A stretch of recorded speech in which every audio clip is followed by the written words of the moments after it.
même rêve que moi. Je pensais qu'il voulait s'en sortir aussi. Il m'avait dit qu'il venait de la banlieue parisienne, qu'il avait travaillé dans plusieurs petites entreprises avant de se lancer dans des projets de plus grande envergure.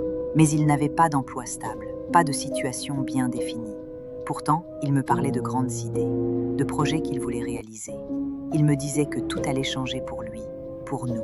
À ce moment-là, j'avais l'espoir qu'il allait finir par se prendre en main, que notre futur commun serait brillamment construit ensemble. Au début, c'était beau. Il m'apportait des fleurs, des surprises, des mots doux. Mais au fil des mois, je me suis rendu compte que Kader ne faisait que parler.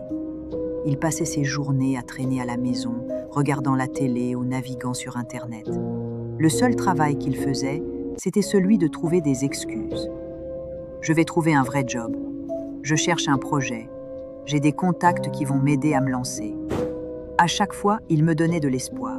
Et moi, j'y croyais. Après tout, je l'aimais. Et je pensais qu'ensemble, on construirait quelque chose. Mais les mois passaient. Et rien ne changeait. Kader n'avait toujours pas trouvé d'emploi. Il ne cherchait pas vraiment. Je le voyais passer ses journées sur le canapé, les pieds sur la table, à se laisser vivre. Pendant ce temps, moi, je me levais tôt chaque matin pour aller travailler. Je rentrais épuisée, je devais m'occuper de tout à la maison, tout en payant les factures, les courses, tout. Et lui, il restait là, à attendre que tout lui tombe du ciel. Je pensais qu'il allait changer,